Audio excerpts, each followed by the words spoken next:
All right. Hello, everyone. Welcome to our first community update this year. We have quite an extensive agenda today. We'll be talking about observability in Saleor, our new capabilities in that area. Also, we'll go through some quite exciting changes in Saleor dashboard. Some of those around Saleor apps. We'll also talk about a new Saleor app that we are introducing. We'll also tease some things that we barely started development on, but we think you'll be very excited about. We have some small announcements, and then at the end we hope to run a small Q&A. I mean, that depends on the questions. But if you have questions regarding the topics we are discussing, feel free to ask them in the chat, and we'll try to go through them as we go. So now I will invite my colleague Marcin to talk about observability in Saleor. Okay, hi everyone. So I wanted to give you some update about the observability work that we've been doing for the last couple of weeks.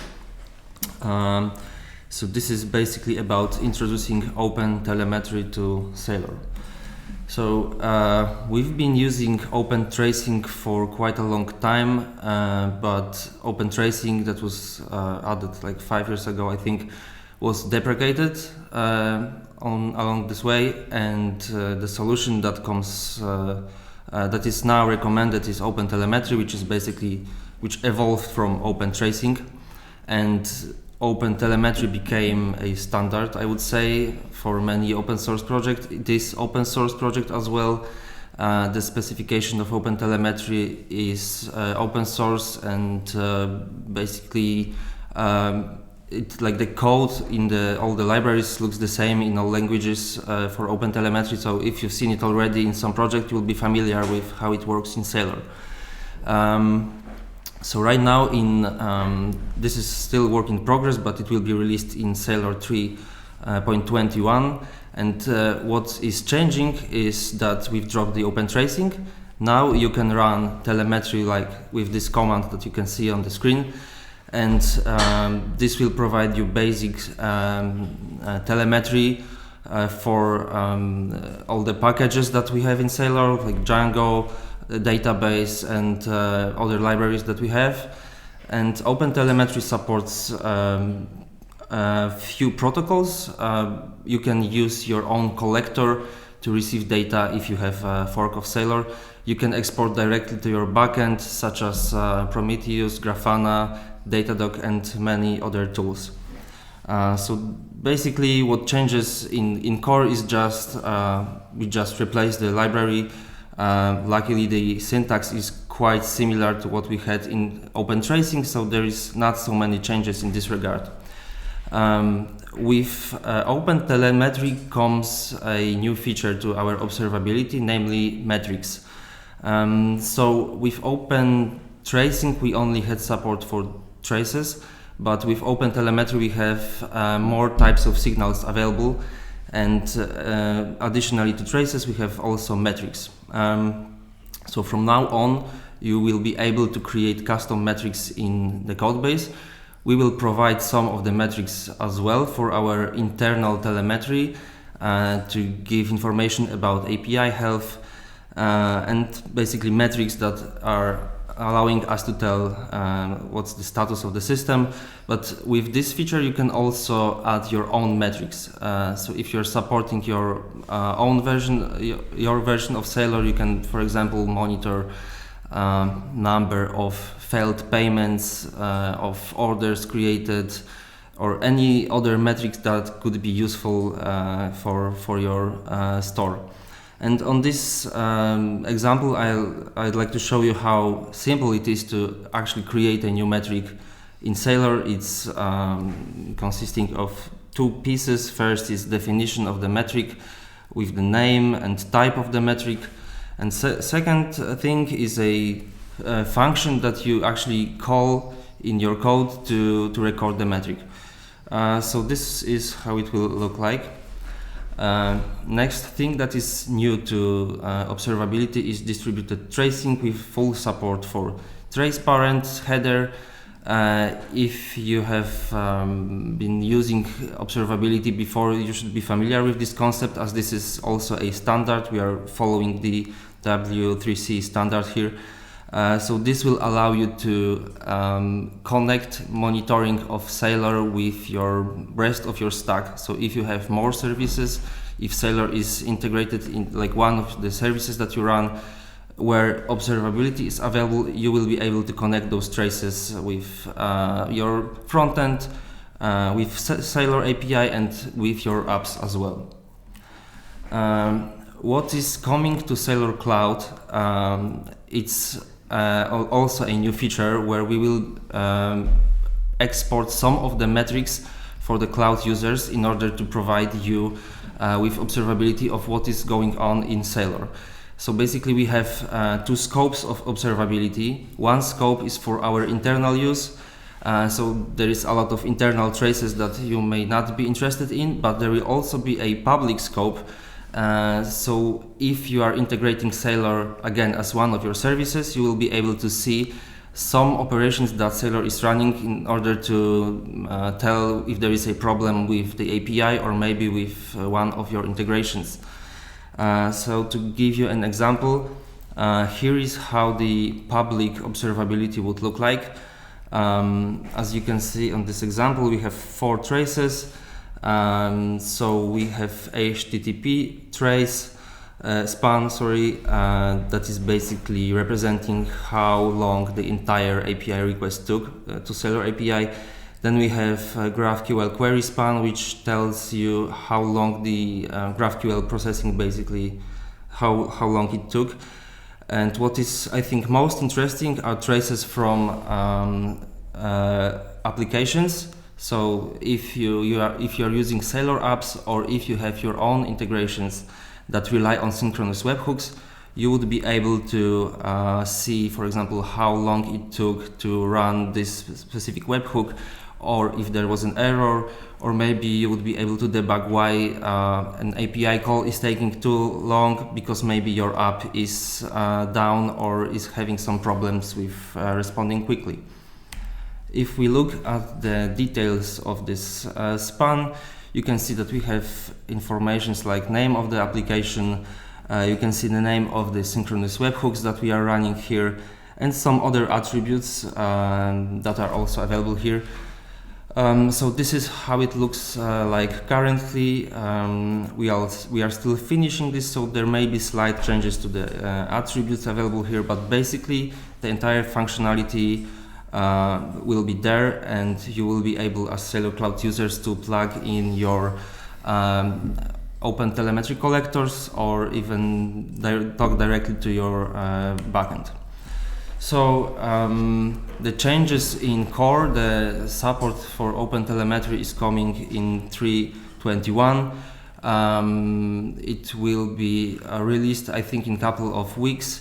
And then we will be testing that for a little while, and after few months later, we will release full capability of public tracing in Saleor Cloud as well. So I guess that's it about the OpenTelemetry update. If you have any questions right now about this specific topic, feel free to ask and I'll try to answer them. So in the meantime, to kind of recap, if somebody just joined, kind of correct me if I'm wrong. So Saleor is adapting this new observability standard, the OpenTelemetry. I mean, it's a standard that's new to us, yeah. And then through that, it will enable our users to kind of connect with maybe their existing observability, existing observed systems, because this is a popular standard, so you probably have some maybe infrastructure already. And for our Saleor Cloud users, we'll give some unique features. We'll give the ability to consume those events straight from Saleor Cloud. Yes. Okay? Sounds awesome. So any questions for Marcin? If not, we'll be moving on to the next topic. I guess not. So thank you, Marcin. Thank you. And yeah, let's check in with Sławek, who will run us through some very exciting changes in Saleor dashboard. So Sławek is our product owner at Saleor. Hello, Sławek. Yes, hello everyone. All right, we have quite a lot to go through. So yeah, why don't you give us a little introduction of what's been going on in Saleor dashboard, and yeah. Sure, happy to. So I will give you a quick update on the recent changes and enhancements we added to Saleor dashboard. But before we dive into the details, I'd like to mention that everything I will be talking about today is already available. You can check out it by yourselves with our free Saleor cloud account. So if you have one already, then just log in and play around. And if you don't have an account yet, then I encourage you to create one. It's a fast and simple process, just a few clicks, and you have environment and Saleor dashboard ready to go. Alright, so let's get into it. The first feature I will showcase is dashboard alerts for apps, which provides observability capabilities to the dashboard. In the first iteration, we added support for alerting users about failed webhooks deliveries for apps. So I will be giving you a live demo, so let me share my screen.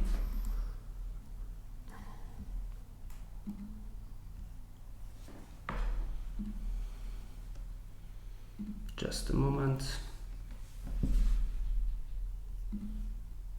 Okay, so you should see my screen. Yep, okay, all good. Cool. So what we are looking for is warning icon. So in the navigation, so as you can see, we have it here next to the apps. So when we hover over, we will see a tooltip saying issues found, review app alerts. So let's open apps page and see what's going on.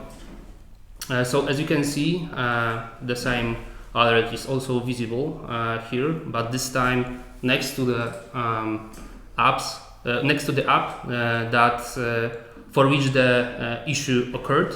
So when we hover over again, then we will see another tooltip with more contextualized information, which says webhook errors detected with precise timestamp and actionable link.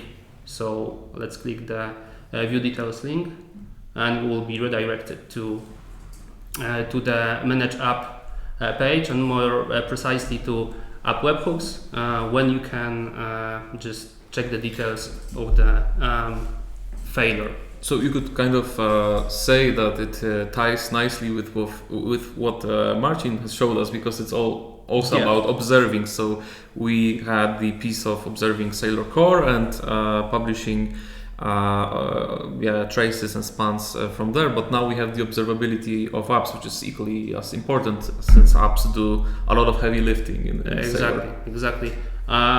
So as I mentioned before, in the first iteration, we focused on like observability directly for webhooks, but in the future we also plan to extend it for more type of alerts. So stay tuned. What I also would like to maybe add here is that we constantly adding minor improvements to the app webhooks section to increase its usability, and we also plan to rebuild it significantly at some point. So also stay tuned on that. Okay, I guess that's it. One last thing I think is worth mentioning is that this icon in the navigation, like it's not displayed forever. We decided to clear it once you check the latest errors, and if there aren't any new since you last visited apps page, then we'll just remove it, like hide it from your view, just to not keep you alerted about the same error all the time. So let me refresh, and it works on refresh or relogging. So as you can see, the icon disappeared. So yes. And one last thing about this feature is that we decided to enable it by default, just to gather as much feedback as possible for the next iterations. But however, we released it in the patch, so we put it behind the feature flag so that you can decide whether to keep it enabled. Awesome. Right, so that's it on this feature. The same goes with Sławek while he's here. If you have any questions about dashboard, apps in the context of dashboard, just shoot us. Yep. And we'll be moving on. Yes. Next update I'd like to share with you is about unified. Is that we unified filtering experience across the dashboard. So we applied the same approach as we already have for products filtering and orders filtering. So what I mean is this where pattern with multiple conditions. We unified rest of the pages with that approach. So right now every page follows the same pattern. So with where and multiple conditions. Yes, and the last thing is I also would like to give you a sneak peek of the first milestone of the bigger feature that we are currently working on, which is extensions unification in dashboard.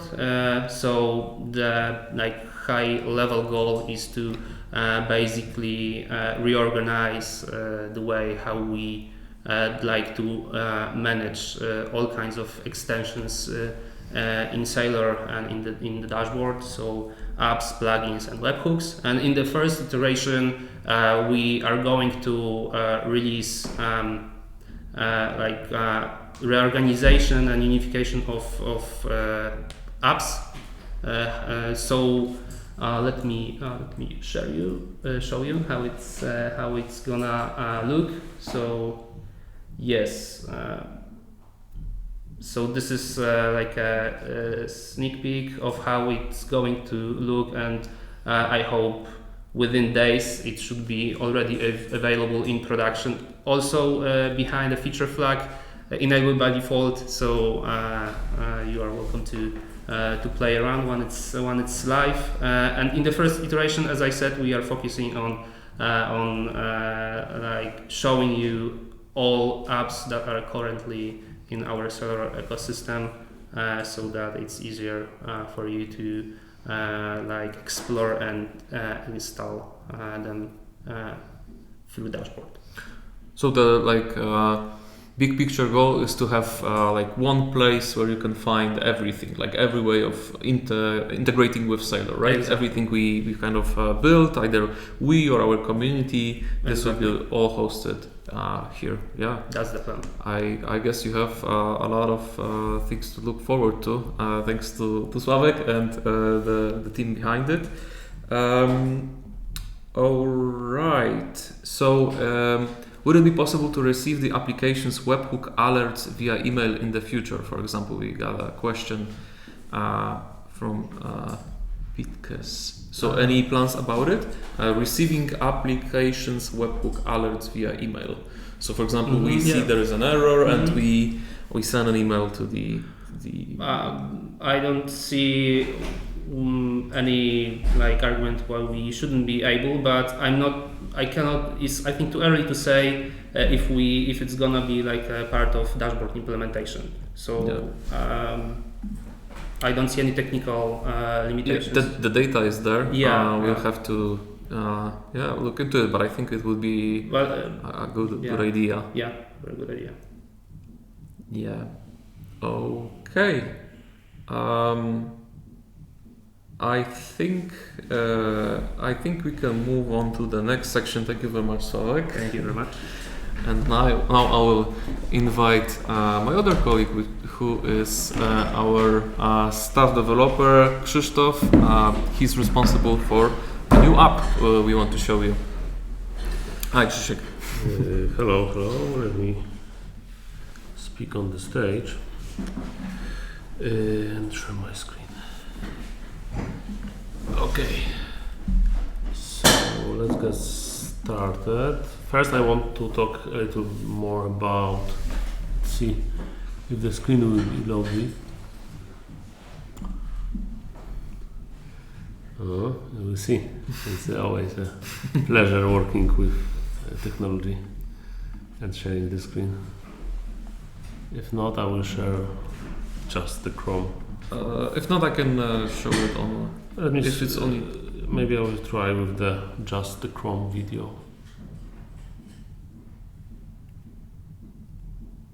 It doesn't work at all. It's strange. Let me see. Maybe just a tab. Yeah, like Discord on Chrome decided to stop working. I guess I can show the segment apps docs, and then we can try to solve it in the meantime. Yes, maybe, but it will be fun for sure. So yes, I want to show you a little bit more and tell you a little bit more about the segment app. Exactly, segment Twilio is, or the Twilio segment is it called.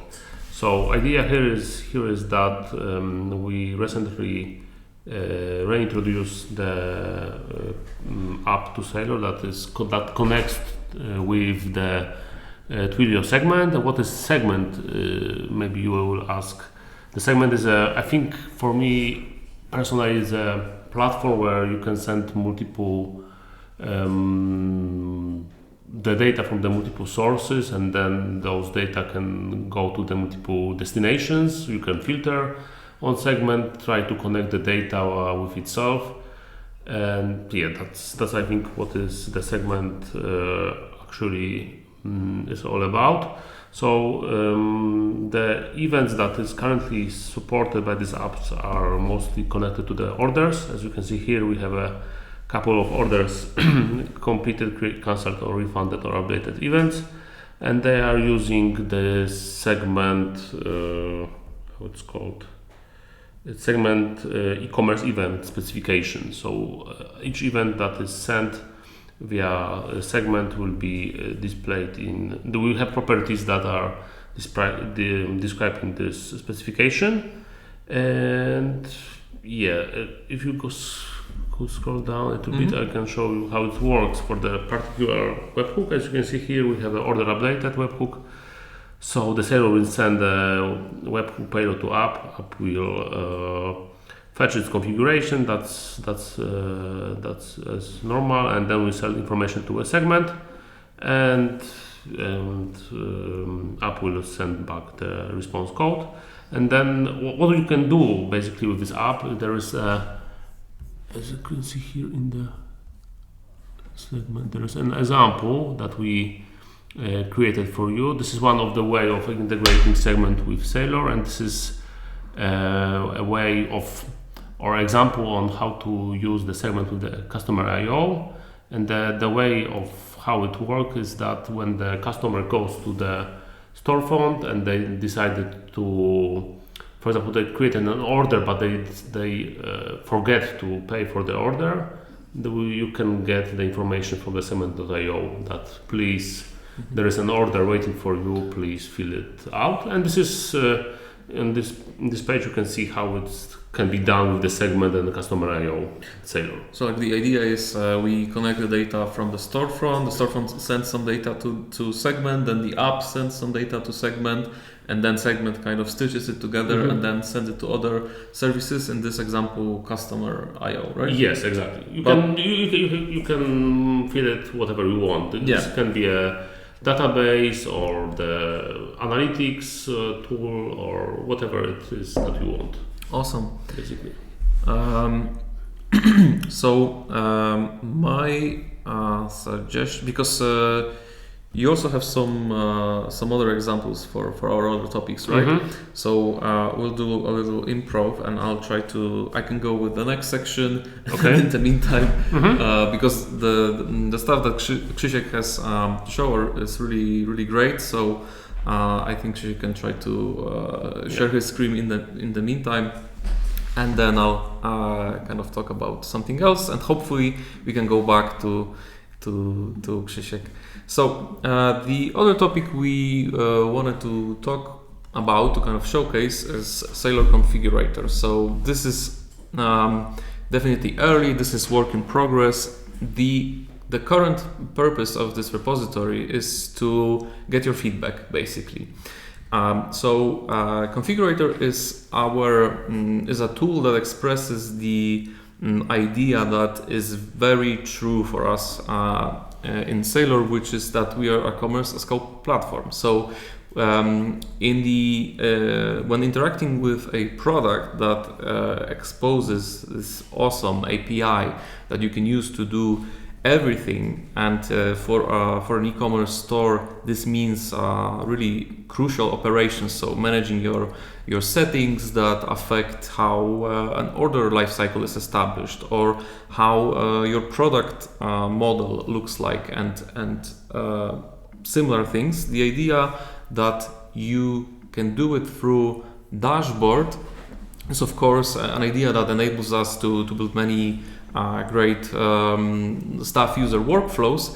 But since we are mostly engineers here, we think in ways that are influenced by concepts as infrastructure as code, for example. So if we have this huge API layer, if we have all those pieces there, why don't we move more towards modifying the data, managing the data through code? So Configurator is the tool that consumes a schema. The schema is currently in YAML, in some format that we established there, and most of those fields in the schema kind of map what we have in Saleor. So you can see we have the shop object, and then it has a bunch of settings. We have the channels array, and then you can see all the different settings for a channel. So what currency it has, what country is it assigned to, and all of that. And perhaps the most important part is the product modeling part. So we can see that in this example store we have a product type book with its set of attributes. So you can see there is a plain text attribute author, but we also have genre, drop down with values, and all of that. So if you would be creating that manually, that's like 3 separate API calls. That's creating a product type, that's creating an attribute, that's assigning that attribute to the product type. So that's a lot of work. So that's one goal, is to kind of simplify that work, but another is obviously to supply this workflow of working with those data models through code. So this is the current state, is that you can run this tool and it will generate these entities or update these entities for you. But we are looking for feedback on how would you integrate this type of tool into your existing workflow. So ideally something like you work on the product model on your own local environment.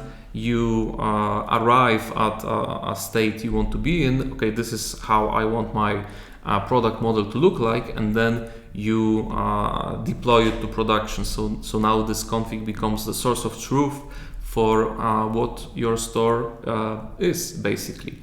So we'll open a thread in Discord on where I hope to see your feedback.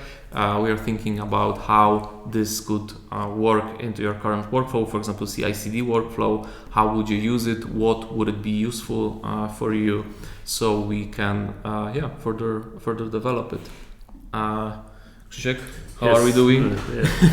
Let's see. Maybe it's right now will work as it should.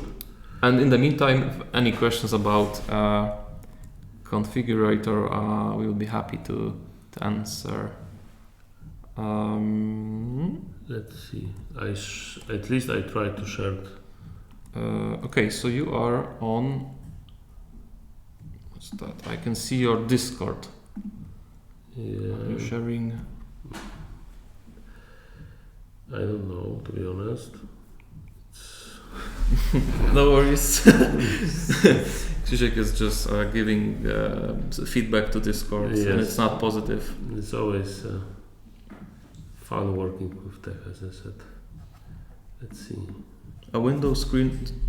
Okay. Yeah, and Share all, let's see. and it only shows Discord. Yes, That's strange. that I don't know why, but yeah. I guess we will have to do without it. Yeah. So what we were gonna talk about next is the App-SDK, right? Yes. So I'll just let me just quickly move to App-SDK repo, and I guess we'll have to do without the Yes. awesome examples that Krzysiek has prepared here. So yeah, I just want to give a quick update about the App-SDK. We recently released a version 1 with the breaking changes. I think the most important changes are that we decided to support multiple runtimes instead of just the Next.js. We support, of course, Next.js as well in the app router and the pages router, but also Fetch API, which allows us to work on, for example, supporting AWS Lambda or supporting Hono or Dino hosted apps. So all those are there. So you can take a look into the docs as well to see how they are working, and there are a couple of examples there already. Especially how to integrate with AWS Lambda and the Hono framework for JavaScript. Yes, as you can see here, it's a Dino deploy, Cloudflare, AWS Lambda, and Next Edge runtime. And yeah, most other changes were just a couple of breaking ones, moving stuff around here and there. But I think the most crucial is that App-SDK now supports Fetch API, which then supports your own infrastructure of creating an app. It can be an Express app, it can be a Node app. Exactly. So it doesn't matter. Obviously, you can build Saleor apps with whatever technology Yes. you want, but with App-SDK it's a bit simpler. We do some of the work that requires that Saleor requires to integrate with it. So now it's not only limited to Next.js, but you can also use your other favorite JavaScript frameworks, Yes. which we know there are many. So Yes, you can as I mentioned, a bit on Fetch API, so you can use whatever supports Fetch API right now. Awesome. So if you want to see that in action, as Krzysiek said, we have a bunch of examples here. Yes, and also the version 1 is already running in production for our apps as we speak. So they're Awesome. Yeah. Okay. All right. That's unfortunate that we didn't get to see the examples, but that's believe me, that's not because Krzysiek hasn't tried. So thank you very much, Krzysiek. Thank you. We have a bunch of smaller news, and then we are moving towards the Q&A towards the end. So feel free to think about the questions already.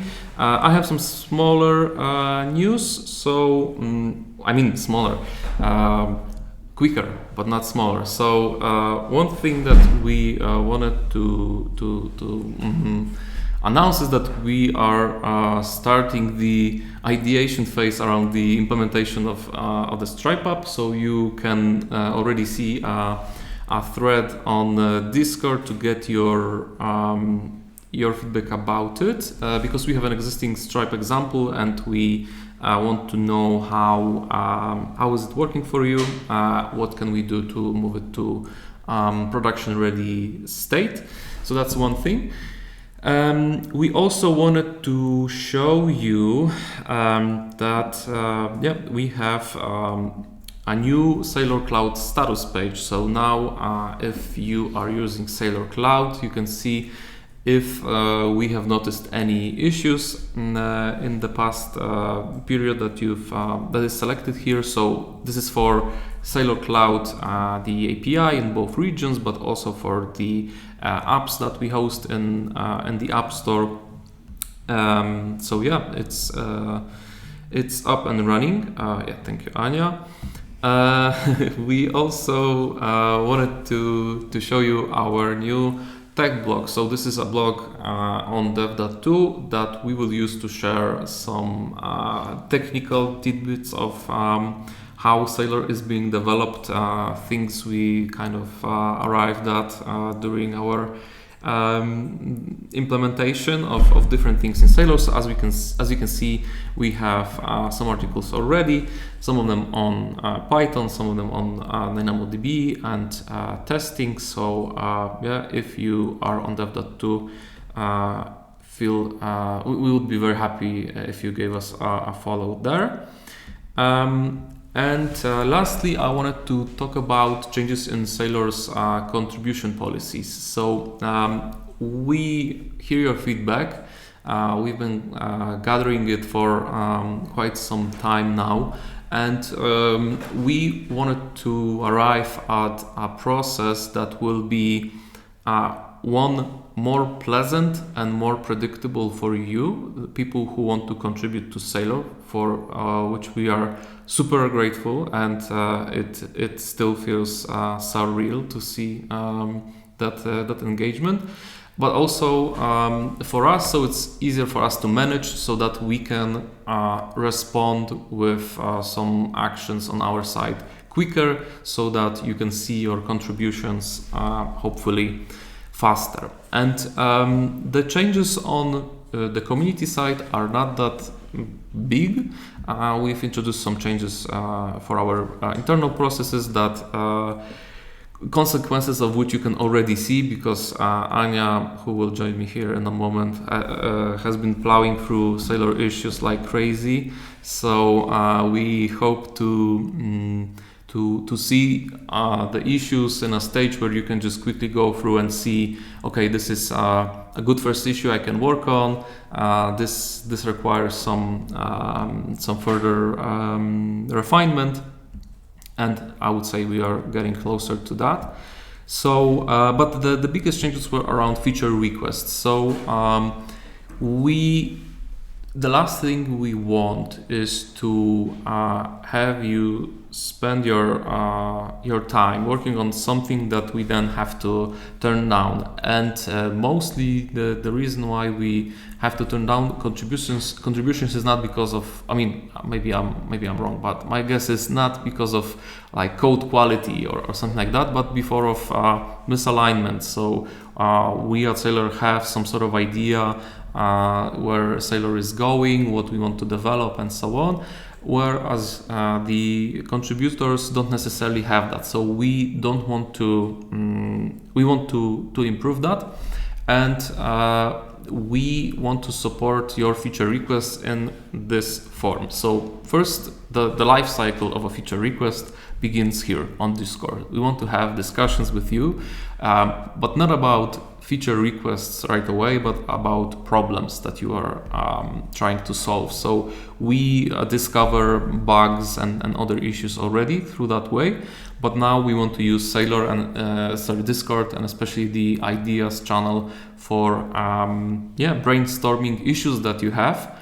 And then at a certain point, we can decide that, okay, this is actually a feature request. This is something that aligns with our plans for Saleor. This is, for example, around an API that we want to invest more time in. This fits our use case, and so on. So first we have that discussion on Discord. Then we will ask you at a certain point to create a feature request issue on GitHub. Only then we can start talking about like the implementation details. What exactly would solve that issue that you have, and then that feature request issue, once it's accepted, has to be referenced in a pull request. So this is like this continuous process that starts on Discord, goes through GitHub, a GitHub issue, and then ends up in a pull request. So we have this footprint of what sparked this idea, this feature request, the specification in the form of GitHub issue, and then a pull request that implements it. So that's our idea. That's how we would like to improve it. We hope that through this process of refining those issues, through those steps, we'll have a much better success rate on both sides. I would say. So any feedback about those changes to the contribution process, and this is being kind of enrolled in all the repositories, so we are updating the readmes and so on. So any changes to and any feedback about that is very welcome. And I would say that's everything that I wanted to say in that area. Oh, one last thing is regarding the community. Thanks for your awesome help with here on Discord. So we can see a lot of people spending a lot of their time answering questions in a really thorough way, which means a ton to us. So thanks a ton for that. So that's everything on the agenda. I will now ask Anya, our head of product, to hopefully answer your questions. We had some already. Yes. I wanted to add one thing to what you said. In case we have our clients on the line, you don't need to file a feature request through Discord. Our clients have a dedicated Slack channel. So just in case nothing changes, if you're our client. Exactly, because with our clients, we have a way of establishing that common alignment. So we want to, so we're not changing that. Okay, so we've opened a thread on Discord in the discussions channel. But if you have any questions right now, feel free to add them here on the event stage. But we have some quite interesting questions. Anya, is there any one that you want to have a swing at first? Anything you kind of... I think that one that is definitely for me is what would the ideal finished Saleor look like? What's the end game for Saleor? Will there be a point where Saleor was made good enough and enter maintenance mode? So short answer, I don't think that there is going to be a point where we say that Saleor is good enough, mainly because how the e-commerce world is changing, how the requirements are changing. When you look back a few years, people were buying mostly from their laptops, and now most people are buying from their mobile. So we will see how this changes. We will be looking at how the market is changing, and Saleor will be changing along that, and of course technically as well.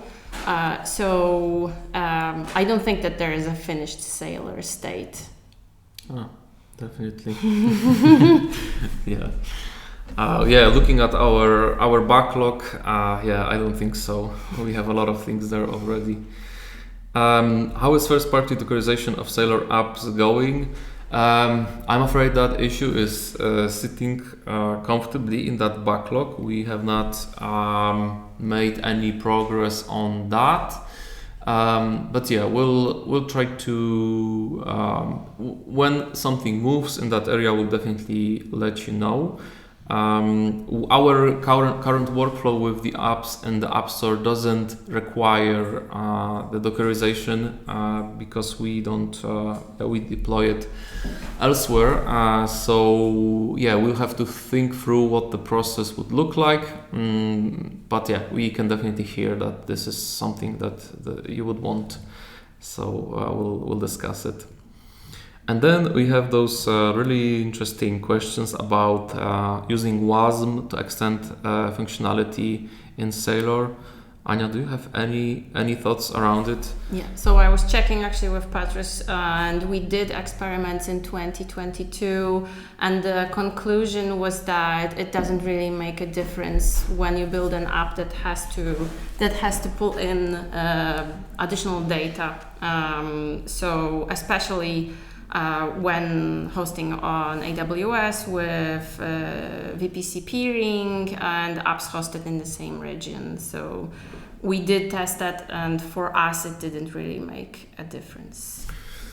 And I think I mean, obviously, I know this is in the context of experimentation, but I think we've invested a lot of time into our current extensibility model, and we want to further develop it in that direction. But yeah, obviously, OASM is very exciting, and yeah, but we just don't see how it would really help us. And there is a piece about Python plugins, so we would like to get rid of Python plugins, but we have an internal tracker of what has to happen for this to get real. So for some plugins, we will just build an implementation inside of core of Saleor. For some plugins, we need an app replacement, like with Stripe, that you're asking for frequently, and we know about it.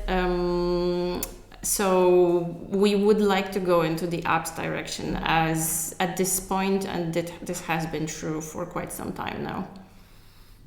Okay, so that means we have one more left about compiling Saleor through Mojo.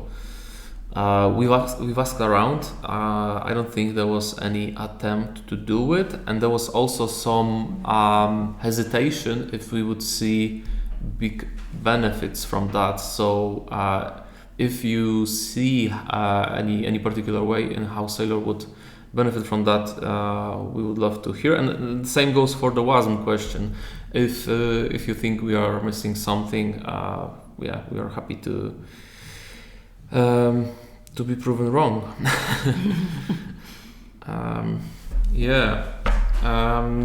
So that thank you very much.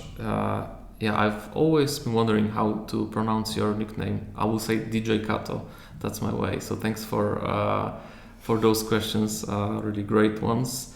And while we still have some time, I encourage you all to ask more. Maybe there's something you would want to know. Oh, we have answer from Patrice on About WASM. WASM, yes.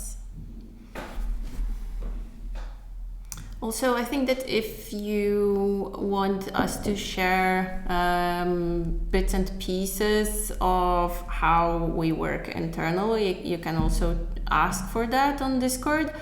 For us, it's a bit of like we were thinking what interesting things to share. Maybe we'll create a channel called Life at Saleor to share bits and pieces of what we're doing, what we're up to.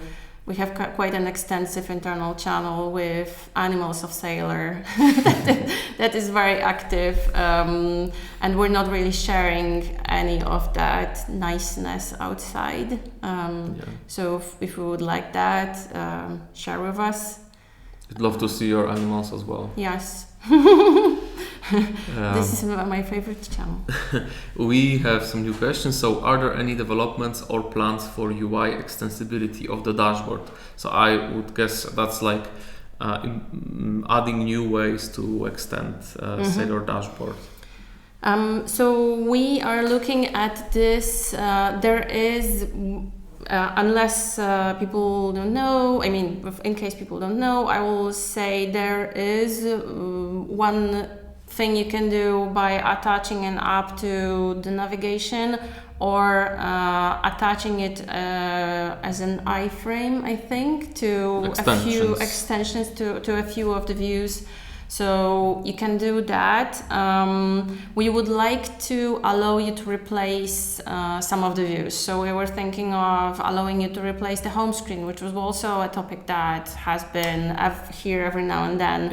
I think it was greatly influenced by Pitcast 22 comments. Yes, actually. But also Mirek, our CEO, is a great fan of this idea.